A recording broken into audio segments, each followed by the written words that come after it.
Greetings and welcome. So glad to see everyone here. My name is Amy Antonucci. I am a board member for New Hampshire Peace Action, and I'm really glad to welcome you to our February 26, 2024 Peace and Justice Conversation, in which we will be welcoming Jamal Abdi, speaking about Iran and the Middle East turmoil. For over 40 years, New Hampshire Peace Action has been educating, mobilizing, and organizing to build a more peaceful and just future for all. We want a world that is based on cooperation instead of competition and conflict, where mutual benefit and shared security to lead to a more peaceful and just global community. In that spirit of respect, we would like to start with an acknowledgement that we are doing our work on Nidakina, the traditional ancestral homelands of the Abenaki, Pennacook, and Wabanaki people, past and present. We honor with gratitude the land, the water, and those people who have been in relationship throughout the generations. Quick reminder on Zoom guidelines. We welcome you to have your video on. We ask that you keep your audio muted, and you can use the chat to ask questions. And once we get into conversation, use the hand raise feature, and we will call on folks one at a time. So tonight we are welcoming back Jamal Abdi, who is the president of the National Iranian American Council and the founding executive director of NIAC, National Iranian American Council's Council Action, NIAC Action. Abdi first joined the team as policy director in 2009, following his work in the U.S. Congress as policy advisor on foreign policy, national security, and immigration issues. He's written for the New York Times, Foreign Policy, and USA Today. He's a frequent guest contributor in print, radio, and television. He's been on CNN, NPR, Al Jazeera, to name just a few. He's doing amazing work, and we have, over the years, really appreciated his information and counsel. So please join us to welcome him. He will, as I said, give some words, and then we'll go to Q&A. So join me in a visible welcome. Thank you.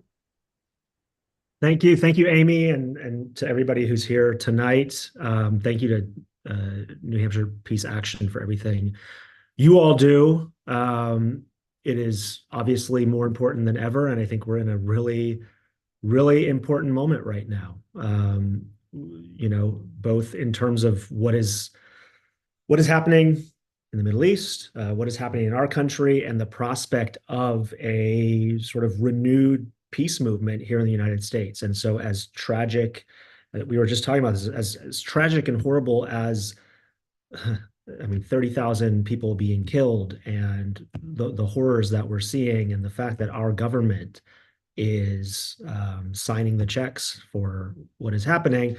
At the same time, just the energy and the persistent energy of activists, I think is really inspiring, and something that, if we do this right, can kind of lead to longer term systemic change for peace. So that all being said, we're here to talk about Iran, the Middle East, the prospect of a wider regional war. And I think today we are, at least in terms of the political space in the United States, we are sort of in a position where there is less cost and less sort of objection to, at least rhetorically, elected leaders calling for the United States to go to war with Iran. Even some of the biggest hawks that we're all very familiar with acknowledged previously sort of the taboo around calling for the United States to directly strike Iran or for a war with Iran. They understood the political downsides of that.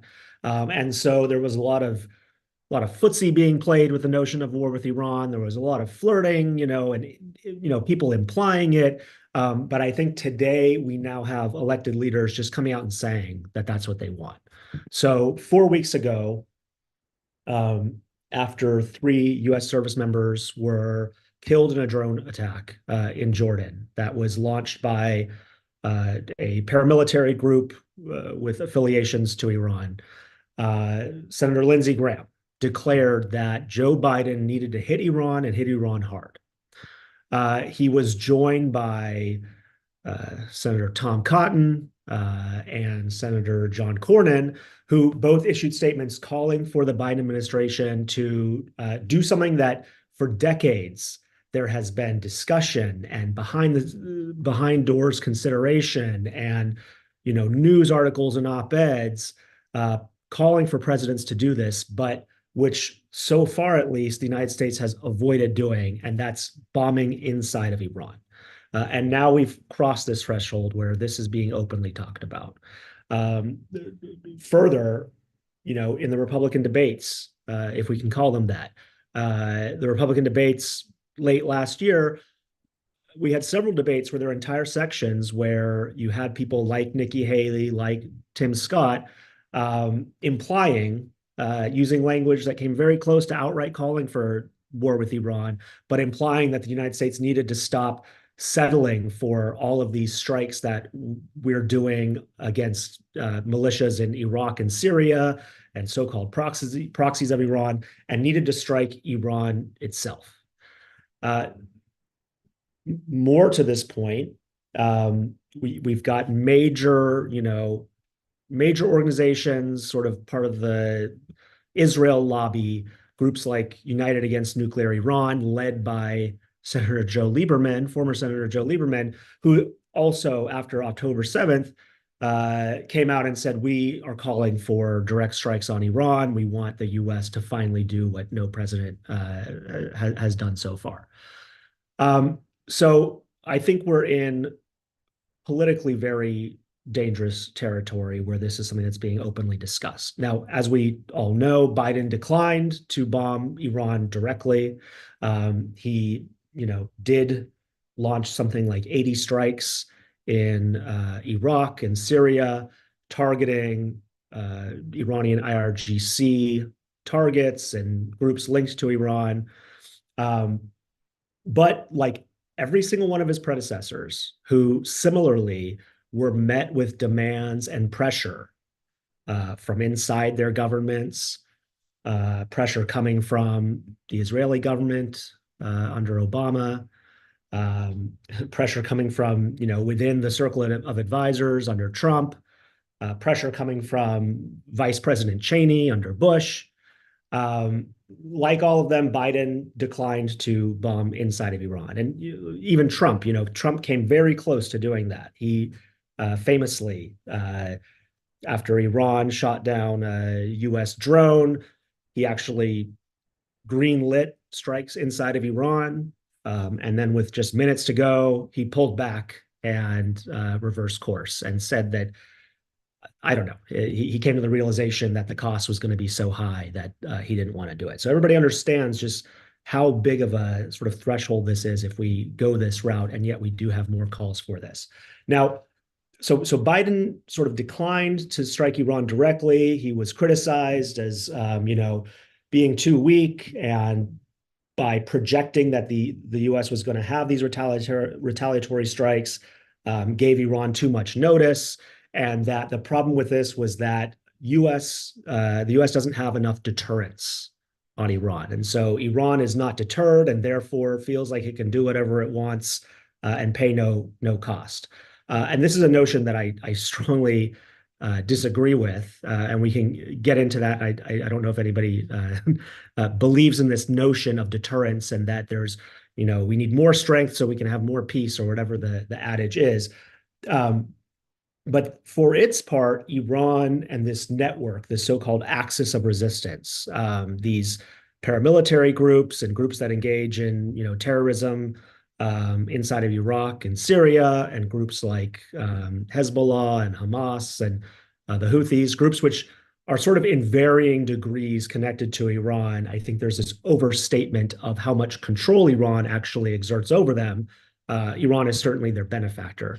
But, sort of by and large, um, Iran has exercised pretty significant restraint as well, if we can call this restraint. So, um, we've seen sort of how, Hezbollah there's been some tough talk, but they've largely restrained from major attacks. We saw how, Iran initially, the Wall Street Journal claimed that Iran knew about October 7th. Subsequent reporting has revealed that Iran did not know about October 7th. And Iran's supreme leader came out and essentially said, well, we're with you, Hamas, and we support what you're doing, but we're not going to actually take part in this. And that's in spite of, there's a lot of sort of pressure for a response. And, I think there's sort of a diminishment of the sense of Iran's role of supposedly being this champion of resistance and, of the Palestinian cause, but then really clearly declining to get involved in sort of post-October 7th in coming to Hamas's aid. And so all of this, I think what it demonstrates is that there are a lot of political interests, political actors, even elected officials and government officials in both the governments of the U.S. and Iran who are agitating for a direct confrontation, who want, who believe that if you don't hit back, you're letting deterrence reduce, and who have pressured for both sides to do more to directly confront one another. But I think it demonstrates that all being told, neither the United States nor Iran wants a direct confrontation. Both sides understand that a direct confrontation would be extremely costly, would be very unlikely to yield any result that they could view as positive, and potentially could be existential, to the leadership inside of Iran and to the sort of political careers in Washington.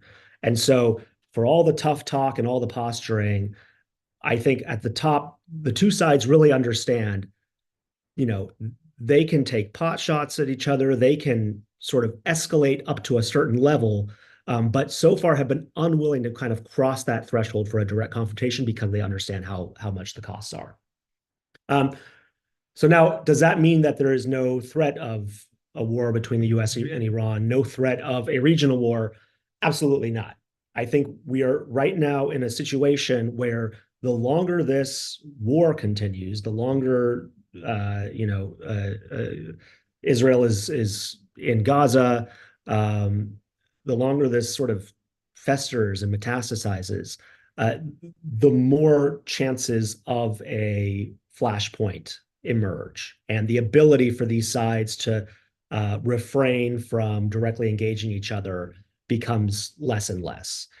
I think that you look at what is happening with Yemen, where the Houthis are, I think, one of the groups that have demonstrated really their significant independence from Iran in their continued strikes on international shipping. What they say is intended to raise the cost of Israel's war in Gaza, and they say if we get a ceasefire, these attacks will stop. But instead of I think doing what it takes on the Biden administration's part to get a ceasefire, we see the United States reacting with more and more strikes on Yemen itself and more targeting of the Houthis. And now, the various think tanks and hawkish lobbies in Washington saying, oh, we haven't bombed enough in Yemen. We need to bomb the senior leadership of the Houthis. We need to escalate in this direction and that direction. And so this escalation kind of takes on a life of its own. We have the possibility of, the fact that Hezbollah has not really been drawn into this war is pretty significant. And I think that is constantly a possibility that as this drags on becomes increasingly likely. Then we've got kind of the prospect of Netanyahu, first of all, a leader with an incentive structure, and you could argue this has been the case for his entire political career, but particularly right now, a leader whose incentive structure is lined up to be fully in support of continuing this war and expanding this war. I mean, this guy's fighting for his political career and to stay out of prison. And it really, I think this is not novel or anything, but really concerning that, um, you know, there's really no incentive for him to try to dial things back or to find some sort of way to end this war. And so the prospect of Netanyahu sort of goading Iran or goading Hezbollah into a direct response, I think, is really dangerous. Israel has been very active inside of Iran. A couple of weeks ago, managed to blow up some civilian gas pipelines inside the country. Before that, Israel, killed an Iranian general, sort of a prominent Iranian general outside of the country, in what many people viewed as sort of an attempt to hit Iran and sort of, either embarrass Iran or goad Iran to strike back to save face, and sort of a deliberate play at that. And then, of course, we know that Israel has conducted assassinations inside of Iran, has blown up both civilian and nuclear infrastructure inside the country. So there's a lot of potential avenues to escalate in that direction. So that is all to say that, I mean, NIAC, we're proud to be part of a broad coalition of organizations who are working for a ceasefire and who believe that the most urgent thing we need to do right now, both for humanitarian reasons and to prevent a wider war from spreading, is we need a ceasefire right now. Now, looking beyond, I mean, it's very tough to look beyond what is currently happening. And maybe even, I think when the Biden administration wants to talk about what happens after the war, they're really dodging the imperative of, okay, what are you doing right now to end this war? But if we look at the sort of post-war vision, what the Biden administration envisions is kind of a continuation of what they had been doing before. And that's this Saudi-Israel normalization deal that they've kind of tacked on Palestinian statehood to this arrangement. But I think it's a really just shockingly sort of small thinking, and shockingly kind of politically averse to any sort of political consequences, and just a lack of boldness. So, the vision for the Middle East, going back to, the 2010s, the Obama administration with the negotiations with Iran, the view there was that the United States, I mean, this is all premised on the notion of the United States leaving the region, turning the war machine to face China, preparing for competition and potential conflict with China, not being bogged down in the Middle East. So Obama prioritized getting out of Bush's wars, or at least trying to get out of those wars.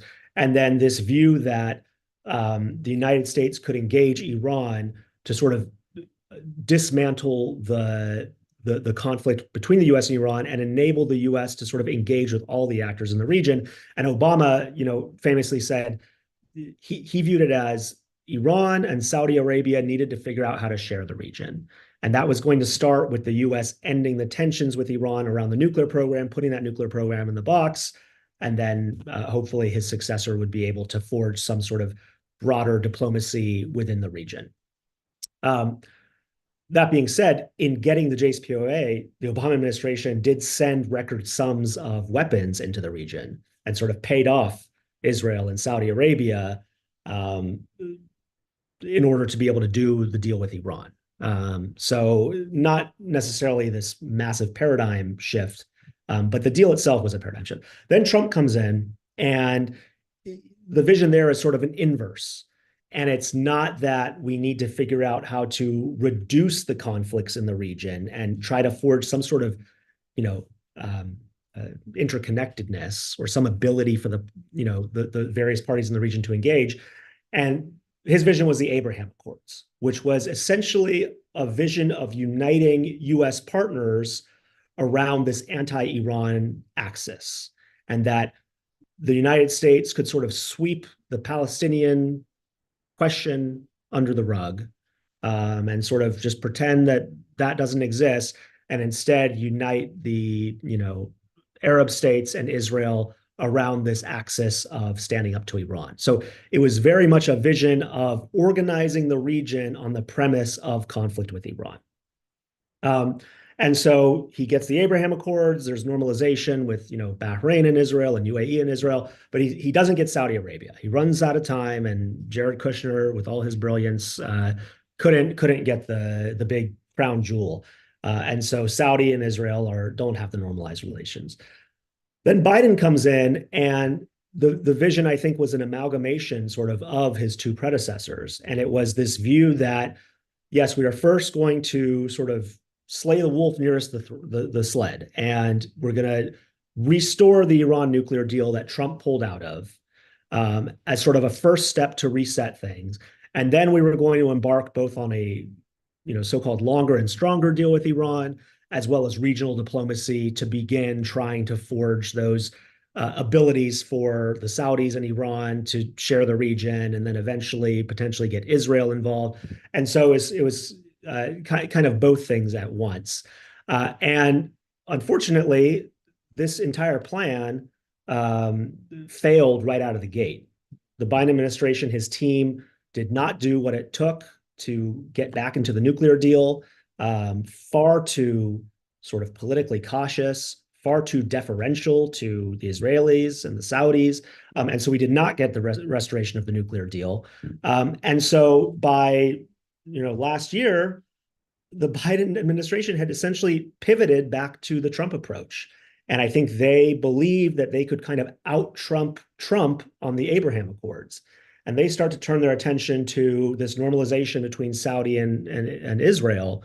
I think with this notion that they were going to be able to go and say, well, sure, Trump got the Abraham Accords, but we got the even bigger Abraham Accords, premised on this notion of a region organized around conflict. And, so what the Biden administration did manage to do before October 7th was sort of diffuse tensions with Iran, at least temporarily. They engage in some sort of informal agreements and back channel talks to organize a prisoner swap between the U.S. and Iran. And then there was a sort of nominal agreement by Iran to restrain the groups that it backs in the region from attacking the U.S. And so tensions did calm, but there was still Iran's looming nuclear program that was continuing to expand. And there was still this sort of sense of tension. But I think the idea was that's for the second term. And for now, the U.S. is going to work on this Saudi-Israel normalization deal. Now, as we've seen, it's all sort of been blown up. Saudi-Israel normalization is still being discussed as this sort of panacea that the U.S. is going to do after the war ends. But I think, in conclusion, all of this sort of raises a couple of questions. One is, will this war ever end? Will Israel and its leadership and Netanyahu, is this stated objective of completely removing and dismantling Hamas, and then imposing some sort of civil governance? Is any of this possible, let alone plausible? How does this end? Or does it come to a conclusion, or do various, does the next president come to the conclusion that this is even more fundamental than removing Hamas from Gaza, and that you have to remove Iran and all of its proxies in order for this objective to be achieved? And so I think we're in very dangerous terrain, and I don't think that there has been enough serious consideration by the current, leadership in Washington about how do you end this war? How do you actually get this to the end? And then once you do, how do you actually envision the U.S. role in the region? What are we going to be supporting, and how are we actually going to deal with all of these crises without just resorting to the same old thinking that has completely failed and will fail us again? So I don't know if that was informative or interesting, but love to discuss further and to hear your questions. Yeah, thank you. That was a lot of helpful information. I wrote down like 20 questions, but I want to make sure others know there is the chat. Also, remember you have that hand raise feature under reactions, and Moji is right there with a question. Good to see you, Moji. Why don't you get started? Hold on, there you go. You want to start us off? Thank you so much. Salam, Ms. Dr. Abdi. I purposefully allowed my photo that has the green movement wristband that you can see.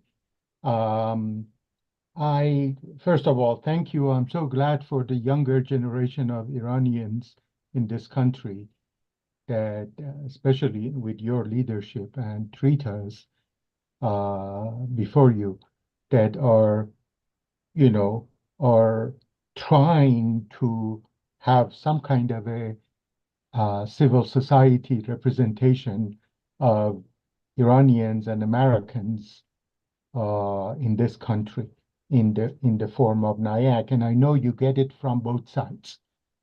You get it from the regime on the one side, and then you get it from the anti-regime or the regime changers. Both attack nonviolence and a sensible moderation that NIAC seems to be trying to achieve. My question is, I agree with everything that you said. I am, as a peace and human rights and democracy and whatever activist, I share your concern. And I have two questions. One is that it seems that the regime inside Iran likes a state of Cold War with Israel and with the Republican Party in particular in this country because of the need for enemy. As Dr. Mossadegh said, internal despotism and external colonialism are two sides of the same coin. So both sides don't like, for example, the sanctions to be removed for their own reasons. So if you could comment on that. And then as of late, we see this so-called isolationism of the so-called Republican Party under the Trump cabal. So what do you think about this isolationism, so-called isolationism of the Republican Party, in contrast with the establishment Democrats, quote unquote, internationalism? So thank you. Great. Thank you, Moji John. Those are great questions, and thank you for all that you do. So I think you really put your finger on one of the persistent problems that we have with U.S. Iran relations, and why this, the conflict between the United States and Iran has been in this Cold War for 40 years now.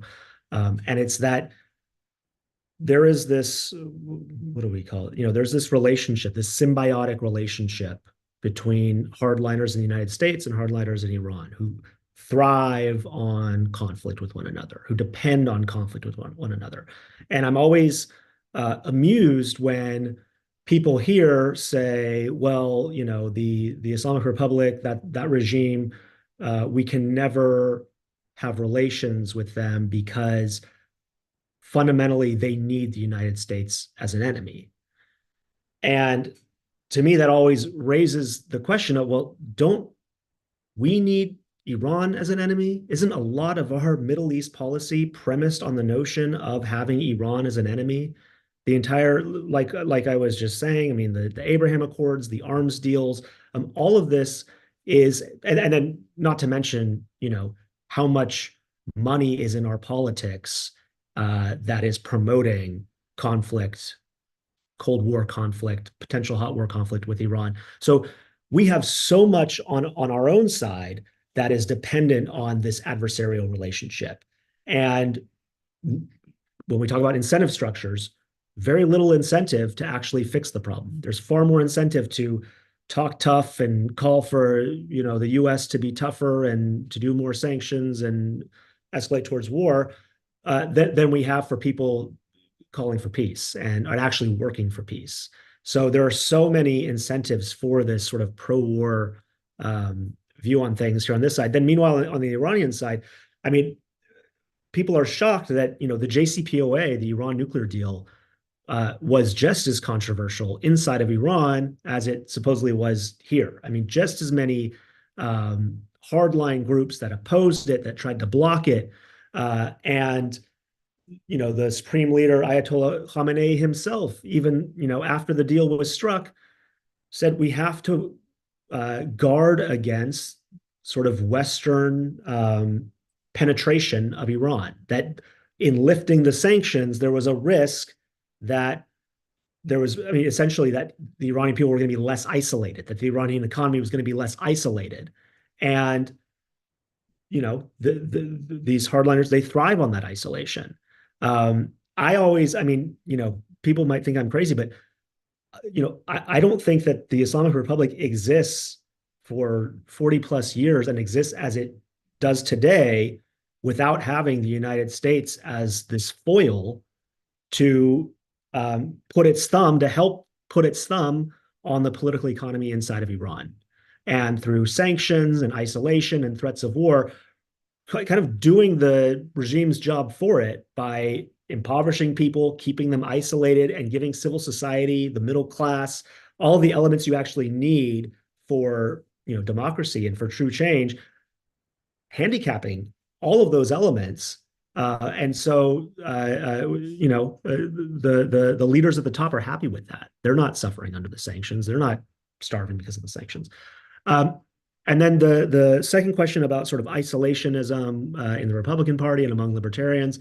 As you know, like Trita, my predecessor, went on to help found the Quincy Institute, which is very much sort of, I think they call it transpartisan. It's sort of an amalgamation of, sort of progressive Democrats and libertarian Republicans. And so I think that there's maybe some opportunities there politically. Maybe there's a new alliance that could be forged there. That being said, I think you look at Iran and it's sort of like anti-interventionist on everything but Iran. And really it's on anything not involving Israel. And that is because, Donald Trump, for all his anti-interventionist views, he gave the shop up to Israel. He moved the embassy. He allowed Israel to annex territory, and the U.S. recognized it. And a lot of, some of his most significant donors are, the Adelsons and others who they're single issue donors. And they might be okay with non-interventionism with North Korea or non-interventionism with in Asia. But I think Iran politically is just a special case. And it's because there is so much money in our politics and influence in our politics that is focused on conflict with Iran. And I think that, Trump is supposedly an isolationist. I think he brought us closer to war than anybody since, the 80s did with Iran, like since the Taker Wars. And so I think it really belies this notion that there's this truly anti-interventionist bend. I think for Iran, it's going to be very tough because of the politics around it. So I hope it's promising, but I think that there's still a lot of challenges there. Thank you. Moji's giving you a lot of thumbs ups there too. Let's see. Wow, so many thoughts and questions. I'm gonna have, here's Luke's question, okay? I'm gonna read. Do you think Israel is trying to provoke Iran into a direct confrontation that the U.S. would then feel it would have to come in on Israel's side and thus risk a full-blown conflict with Iran? Do you think Iran is essentially, I mean, sorry, Israel is trying to make that happen? I think that I think that Israel has certainly flirted with that notion, both post October 7th and even before then, sort of engaging in provocative attacks on Iran that, interestingly, in the past, Iran actually would at times retaliate against U.S., lob rockets or these proxy groups or militias, lob rockets at U.S. bases and U.S. forces in response to Israeli, provocations, strikes on Iranian assets in Iraq and Syria. And so, which is just interesting because I think, I also think Netanyahu and other leaders in Israel may also welcome the notion of an excuse for a direct confrontation with Iran as well. And I think Iran is very much in this box of wanting to walk right up to the line, but understanding that direct confrontation, would be likely be pretty devastating. So anyway, so for post October 7th, I definitely think that this is potentially on the agenda. I think as I mentioned, Israel targeting the senior Iranian general, the sort of the recent sabotage inside of Iran. I think these are all sort of taking shots at Iran to both to pose this question of, are you going to lose face and sort of be seen as this weak party that's unable to stand up to Israel, or are you going to do something that actually invites even more devastating backlash? And I think that this speaks to kind of, why is it in Israel's interest for the U.S. to be in conflict with Iran? Why was, the Netanyahu government and really, the political leaders in Israel, not the military people, not the intelligence people, but the political people, all oppose the nuclear deal and are sort of adamantly opposed to any sort of rapprochement between the U.S. and Iran?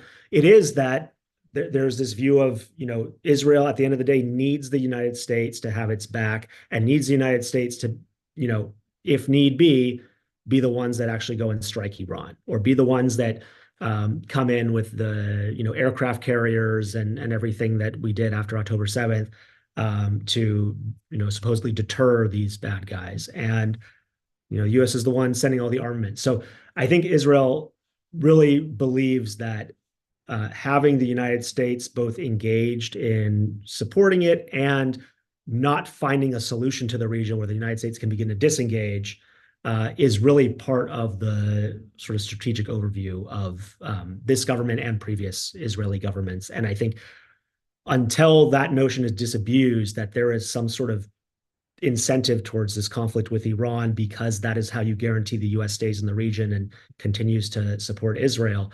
I think that's the major barrier that needs to be dealt with in order to actually solve some of these problems. Can I ask you to say a little bit, because you've said a few times about how devastating a direct war would be with Iran and the U.S. And can you just illustrate a little bit of how bad this would be? Yeah. So a war, there over the years has been a lot of talk about, is the U.S. going to launch strikes on Iran's nuclear facilities? And, the sort of one of the reasons that the U.S. hasn't done that is that in order to actually prevent Iran from reconstituting its program, from, going bigger and better and breaking out and building a nuclear weapon, is that you have to put troops on the ground. There's not some cheap way to stop Iran from doing the things that we don't want them to do with kinetic action. Like, if you actually want to do that, you're talking about a full-scale invasion. And, Iran is a massive country, many, many times larger than Iraq. Iran has, significant conventional military capabilities, but I think more significant asymmetric capabilities. So I think there's a strong sense that U.S. troops that remain in the region would be targeted, would sort of be like, hung out to dry if there were, direct strikes between U.S. and Iran. And so really we're looking at sort of two scenarios where there's either this, land war, massive invasion, or we're looking at Iran's ability to launch these asymmetric attacks. And even though, Iran would not be able to, defeat the United States in a conventional war or defeat the Israeli military, Iran has found a way to, fight these asymmetric wars with very little money and very limited resources, and has built this infrastructure across the region, this so-called axis of resistance of these, militias, paramilitary groups that, for better or worse, defeated the United States in Iraq, made Iraq, unwinnable for the United States. Helped defeat ISIS, but also defeated Saudi Arabia and Israel and U.S. goals in Syria to prop up the Assad regime. So anyway, so I think it's clear that there's no winners in this contest, which is why neither side actually wants to, at least Iran and Israel do not want to go down this route. I also understand that economically it could be pretty disastrous. And that would come back to like regular people in the U.S. Is that piece of right? And yeah, I didn't even Iran sits on the Strait of Hormuz, where I forget what the percentage is, but a significant amount of oil and gas comes out to the rest of the world. So that is always the fear that it's a choke point where, if there was a war with Iran, oil and gas shoots up to astronomical levels. And so there's a lot of these pain points because of where Iran is and all of those things. Yeah. Okay. Thanks. Let's see. We have some more good questions here. I'm going to see about James has some good stuff. It's in two pieces. Let me see if I can read this out. So, can you address the role that Orientalism, as outlined by Edward Said, plays in maintaining the West's confrontational state with Iran, primarily in neocon and other elite leader thinking? Does note, I restrict this question to the national security managers because they don't listen to the masses on issues of foreign policy. And then let me follow that up with his other piece here. He has a quote in here from Biden. Were there not an Israel, the United States of America would have to invent an Israel to protect her interests in the region. So could you speak to some of that? Sure. So I think maybe the most interesting aspect of, Edward Said and Orientalism is the concept of the systems that are in place. The systems that are in place to make people of the Middle East kind of the constant enemy, and how you've got this whole infrastructure that is built around this concept of these enemies in the region. And I think nowadays it's very much oriented around conflict with Iran. The money that comes from the U.S. State Department and from the U.S. government for all of these various programs for confronting Iran, and then the money that goes for think tanks to be able to study conflict with Iran. And it's this conflict infrastructure that we have. I guess you'd maybe call that part of the military-industrial complex. But I think beyond even Iran, I think what the past several months has really exposed is, our leaders don't seem to view Palestinians as people. You look at what our sanctions have done inside of Iran, the suffering that they have caused, the restrictions they've put on food and medicine, and compare that with some of the rhetoric about early on when Russia invaded Ukraine, and the empathy and the sympathy, and oh, these are blue-eyed Europeans that are being. So I think that is very pervasive, and even maybe unintentional, but also unchecked, and really both just in terms of sentiment and then in terms of the infrastructure that has been built around it, is really valid and something that I see every day out here. And then the concept of needing an Israel to protect U.S. interests in the Middle East. I mean, I don't know. I think that I think that there are sort of some cold, hard truths that our government has sort of avoided. I think the Israeli government has sort of avoided about the compromises that need to be made to actually, have a stable, the compromise you need to be willing to make for stability. That, unlike, the colonial past, subjugation just is not something that can be sustained. People will always have a vote, and if you can tamp down on people's ability to have agency, they will find new ways to have agency, and they will find ways that are abhorrent to what you believe in and what you value, but people are going to find agency one way or the other. And so, I mean, if there wasn't an Israel, I mean, we know that the U.S. has Saudi Arabia. That relationship is in a questionable place right now, but the U.S. used to have Iran under the Shah. So, I think the U.S. sort of project of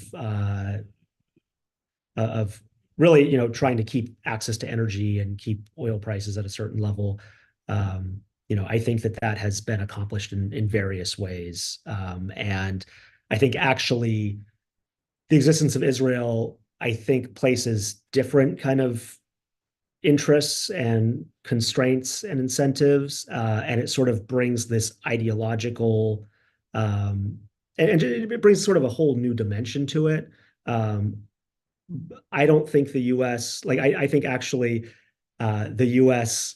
in so firmly backing Israel actually does not really necessarily follow U.S. interests. And if the point is to keep oil accessible and all those things, you can't quite make the full argument that the embrace of Israel accomplishes that. So I think there's certainly similarities and overlap, but I think it's a little bit, it adds a different dimension to that project that is carried out in so many other ways as well. We're kind of tripping over our own interests and wishes here. We're not even making that much internal sense at the moment. Is that part of what I'm hearing?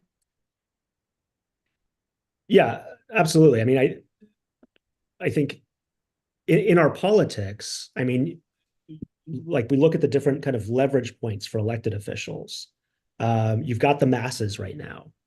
You've got, if you look at the polling, you look at the mobilization of activists calling for ceasefire, and it all begs this question of why is Congress not listening? Why are at least Democratic elected officials not listening? Why is Biden not listening?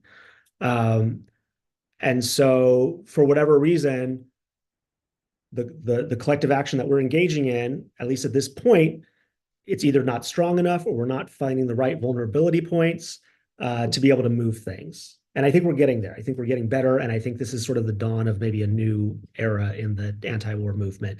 So then what are they listening to? Well, there is the incentive structure of, I mean, look at what weapons manufacturers give to lawmakers. I don't think some of these elected officials go into Congress saying, like, I'm going to be Raytheon's representative on the Hill. That's why I came here. But the reality of the job is that you have to get reelected and you start making calculations and compromises. And soon, some of these people, they, okay, if I need to get reelected, I can go this far in standing up to that interest.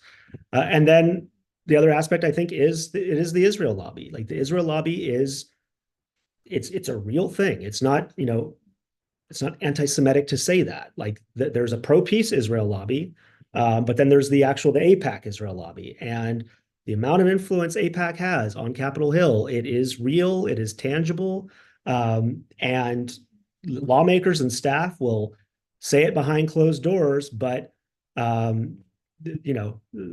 won't. A lot of them won't stand up and challenge it. I think that's changed. I think you have a lot of people actually now willing to do that. But these are the political forces that are in place that are making these decisions. And so the notion that, I mean, first of all, the United States is sitting there and saying, we're going to do what's in our best interest, and we've calculated what all those interests are, and this is the logical result, I think clearly isn't the case. I think what it is it's this interplay of all these different interests, and I think that you've got some big, powerful political interests that put their finger on the scale so that the United States is really acting against our interests and, frankly, the interests of Israel and throughout the Middle East, where compromises have to be made. There has to be a willingness to engage and not have zero-sum solutions, but figure out how to have positive-sum solutions. But things have not lined up to be able to enable that to happen. And so here in the U.S., we can't even have a nuclear deal that was brokered by all of the major world powers, was ensconced in a UN Security Council resolution. But our politics is what it is, and so we can't even have nice things like that. And so here we are, and that's why I'm glad that everybody is all so mobilized right now, because we need to change that. So what I'm hearing is that democracy reform, really, that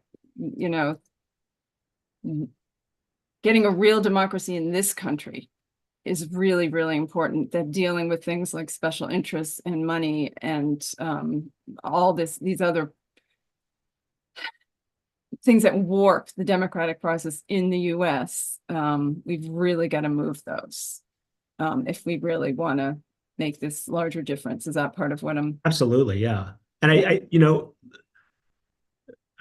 think AOC the other day said like AIPAC is the NRA of foreign policy, and I think that's a really astute observation. The NRA position on things is not the popularly held position. I mean, the polling and the every time there's a mass shooting, people come out and say they want gun control, and they want, but groups like the NRA don't come and go. They, the wave of mobilization dies down, NRA is still there. And the ability, the ability for outside groups to put money into elections, that's a whole other thing. But I really think, democratic reform, it comes from people like us actually figuring out, how do we out-organize the other side? How do we find those pain points for elected officials? How do we, we don't need to raise as much money or do things at the level of NRA or AIPAC, but we can at least get to the level where elected officials are saying, okay, I actually can make a decision here now. Like, I actually can decide to go this route and I'll be okay. And that's, not to beat a dead horse, but, the JCPOA, the Iran nuclear deal, that was a moment when sort of our side was able to kind of marshal enough energy that lawmakers said, okay, you know what, I'm going to lose my AIPAC support, but there's an infrastructure over here that I can continue to do my job. And so I'm going to support the deal. And what happened was then AIPAC retooled. Now AIPAC has its own political action committee. They set up a group called DMFI that pumps all sort of outside money into elections. So they have retooled, and now we're retooling. Yeah. I do have some other,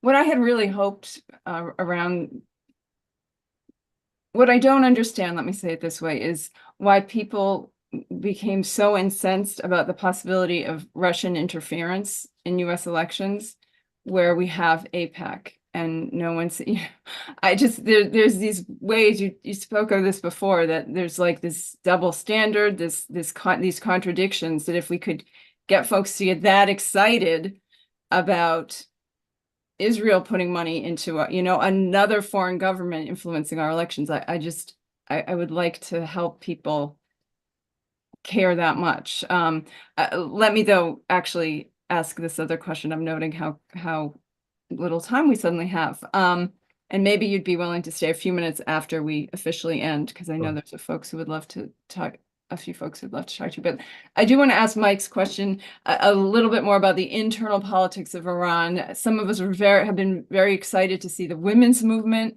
gaining so much ground in Iran. People in Iran have been so brave and amazing and have a lot really to teach nonviolent activists in this country.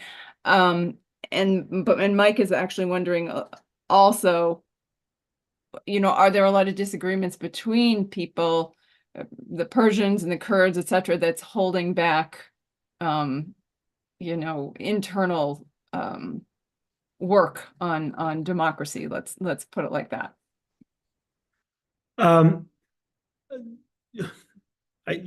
The movement inside of Iran, the Women Life Freedom movement, Women Life Freedom, Zan Zindagi Azadi, it's a Kurdish expression. It's not Persian, it's Kurdish. And Masa Amini, who was killed, was a Kurdish Iranian woman. And so, I think there's a lot of complications and divisions, and the fear of Iran dissolving into different ethnic enclaves, I think, is a real sort of,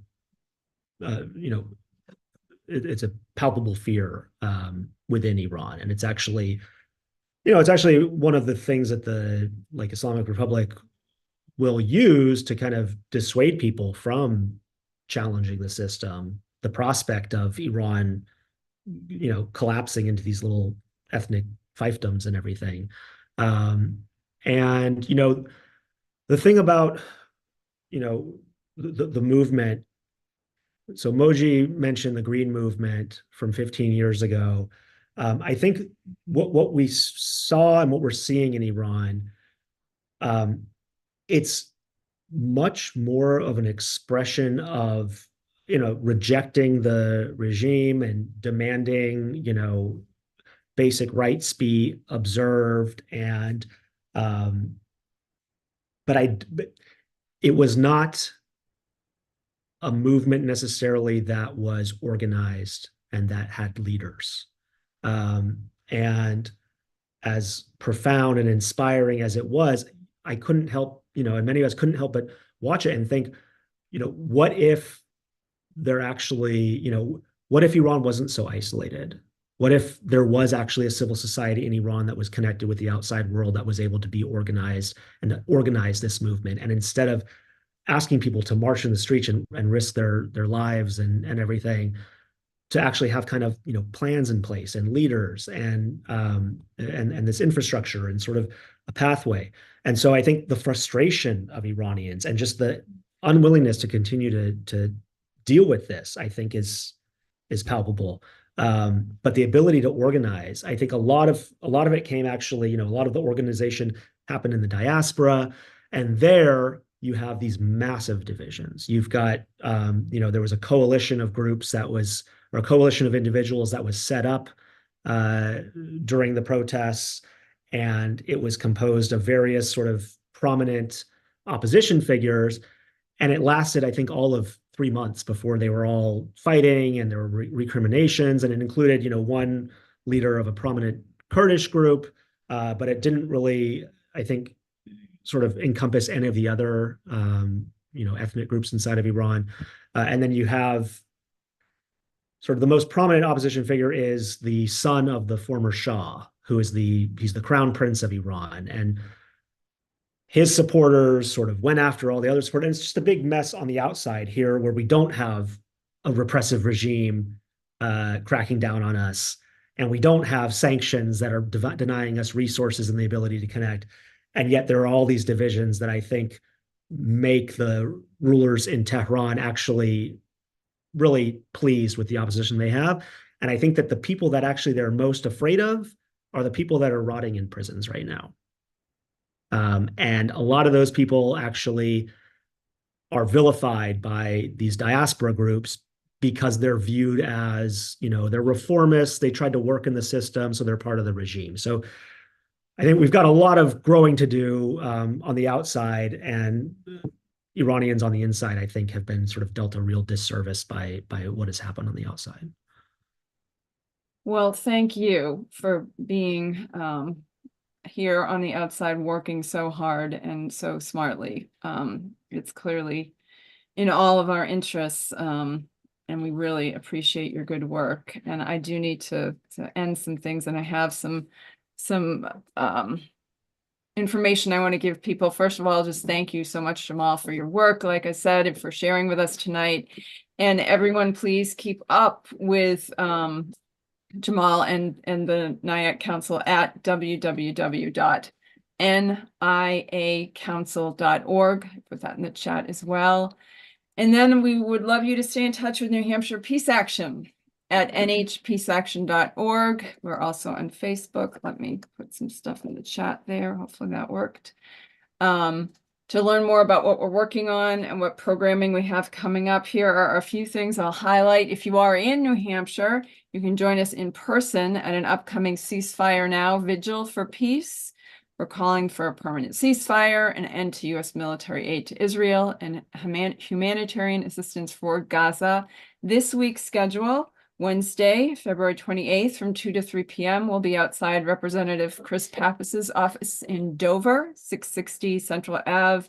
The following day, Thursday, February 29th, noon to 1, City Plaza, Main Street in Concord, 107 North Main Street in Concord. We will have activists. Also in person, March 3rd, 2:30 p.m., remembering Selma in New Hampshire.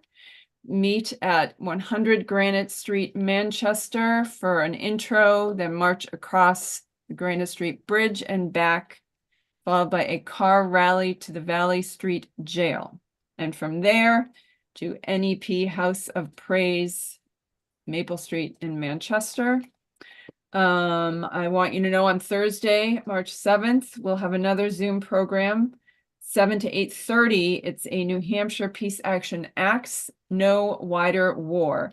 That's going to be co-sponsored with Action Corps, and they're going to be bringing us some information and helping us do some action. And you don't have to stay for the whole time. It's kind of chopped into pieces, so you can leave early if you need to.